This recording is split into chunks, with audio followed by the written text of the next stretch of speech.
let's talk about the Michigan offense against the Ohio State defense.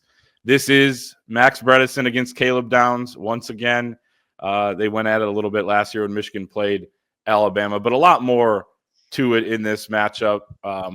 Stat worth mentioning that I always question, because the team that wins usually runs for more because you're leading and you keep it on the ground a little bit more. You want to use the clock to your advantage, but the winner of the rushing battles won the last 22 meetings in this series. 2000 was the last time where it wasn't the case. Michigan, of course, goes down there, and Drew Henson has a big game and ends up rushing it in for a game-sealing touchdown.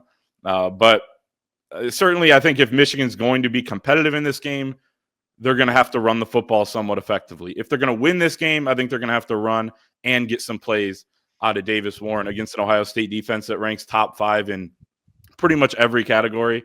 Scoring defense, they're first. Total defense, first. Rushing defense, third. Passing, they're fourth. Really no true weaknesses on this Ohio State defense. And I fully expect them to not respect the Michigan passing game. And to me, it's going to be tough, because that means they're going to load the box against the run. And, Kirk Campbell said last night on the radio show, we put up an article this morning, that they've got plans and they've been showing some things that they're going to run some things off that they've been saving for this game. But teams adjust, and they've got to run the ball. Somehow they got to run the ball. This to me is a Kalel Mullings type game. And I want to see Donovan Edwards out there on the field with him at times too. Get your best 11 on the field like they like to talk about, and maybe do some things with him in the passing game again. But there just aren't enough weapons, in my opinion, for Michigan to move the ball consistently. And that's what worries me most about this game, is that, okay, maybe after your first scripted drive, you better not go 3 and out. You better have some success on your first drive at least, and in alter field position. But if they could score, that'd be fantastic, because I think Ohio State's going to adjust to what Michigan's not been showing, and to what they haven't been doing all year. And then it's going to be really hard to move the ball. So, and again, if Colston Loveland is out, they probably had a plan to take him out of the game anyway, maybe bracket him or something like that, and make the other guys beat them. But if he can't play, and we don't know for sure at this point, but sounding dicey. Some of the insiders on our message board that have had insight in the past are sending some ominous clues, guys. And we asked yesterday somebody, and they didn't know. And that's not for us to break anyway about injuries. But if he can't go, then boy, it makes that task even tougher. So, and to me, it's going to be hard for this team to even get to 17 points, let alone score enough to win without getting some help from Ohio State in the way of turnovers and stuff like that. Yeah, and to a certain extent, are there going to be some trick plays? Are there going to be some different looks that they try to run? Absolutely. We know that there's always something in their bag for this game. Might even involve Donovan Edwards throwing the ball, as we saw in last year's game, as we've seen in other big games throughout his career. But it's not like just in terms of Colston Loveland. Like, you take Colston Loveland out of the USC game, and you still have Kalel Mullings, and you still have Donovan Edwards, and you still have guys that make plays on both sides of the ball. Will Johnson had a pick 6 in that game. If you're telling me that they're going to go into Columbus without their 2 best players on each side of the ball, that's tough, man, especially on an offense. They run so much off of, what Colston Loveland can do on the field. And, they do have, their defense is tremendous. We saw that in last year's game. That was a dogfight. Don't mistake what happened the 2 years before that as being dominant over Ohio State. That was a dogfight last year. And most of those guys came back, and, they got better by adding Caleb Downs. So it's really going to take, the offensive line, it's going to take so many outlier performances. The offensive line putting together its first good, cohesive game of the year. Davis Warren has done a better job of holding on to the football, but it's going to take his best game.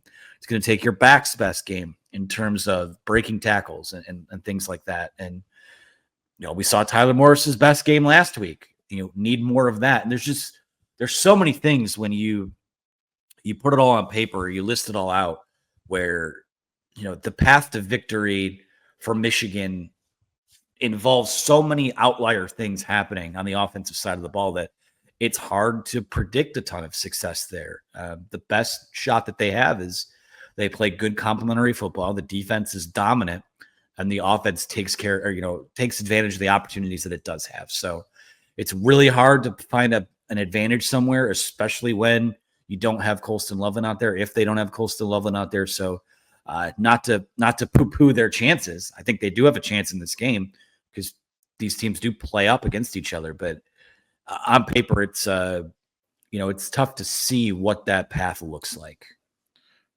Yeah, and look, I think that they're going to have to play mistake-free, but they're also going to have to make big plays. And it's just hard to do both for this Michigan offense. We've seen in every big game this year against the elite competition, right, the Texases and the Oregons, there have just been these long periods of time, and a lot of them at the beginning of those games where they just can't pick up a first down. And then it puts the defense in a rough spot.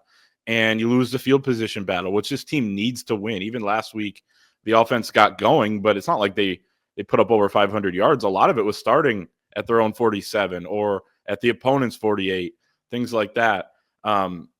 So they can't have those lulls in this game, but they also have to play mistake-free. I mean, we all remember sitting there at halftime in 2021 talking about, man, if Cade McNamara didn't throw that interception. But the thing is, Michigan had more around him, and we just didn't know what that second half was going to be. They go in up one. You're thinking, okay, they effed around and found out, you can't make a mistake like that in this game. But it turns out they could have.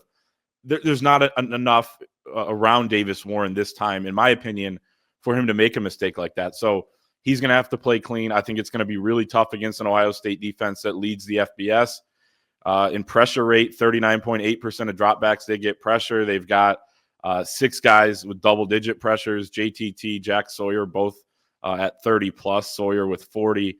Good corners that are going to test Michigan's wide receivers and play up at the line of scrimmage. Denzel Burke he's had a really rough career in a lot of ways, ups and downs, but he's playing better this season, minus the Oregon game. And then Igbinison, a guy Michigan wanted a couple years out of the transfer portal from Ole Miss, has done a good job. The safeties are great. Caleb Downs, Sonny Styles moves down to linebacker. Like, they just have aces in their places, I think, all over the field. And it's just going to be tough sledding. It was tough sledding last year for the Michigan offense against this defense. Now they're only more experienced, and Knowles is there for another season. I think that they have kind of found their stride a little bit. But anything else from Michigan's offense standpoint? I agree with you guys. Having Loveland would be massive. But anything else on the Michigan offense? Got it. I think you're going to see Davis Warren have to force some things downfield in this game too. So it's almost likely, right, that we're going to see a mistake, maybe an interception, and everybody's going to jump on him. And it's not like he's got a great group of receivers to work with, but it's really going to come down to the offensive line guys playing as well as they did last week. And this is a different animal against Ohio State in that environment when you're going to have to go silent count. So they're going to be able to get off the ball.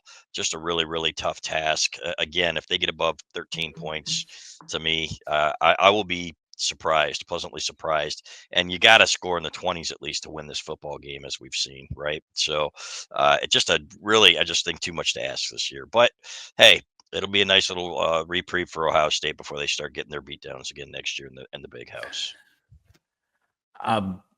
I think the biggest key to me, in terms of these outlier things need to happen is you do need to let Davis Warren cut it loose. And you need to live with the mistakes that might come with that, because if it's a deep shot down the field that gets picked off, that's an arm punt. And you put your defense out there and, you lean on your defense, which I know we'll talk about them in a second. But I think this is a game where, again, it's so cliche, but complementary football, taking advantage of the opportunities that you do have, because early on in this game, this will be tight early on, and there's going to be a chance to make a play somewhere.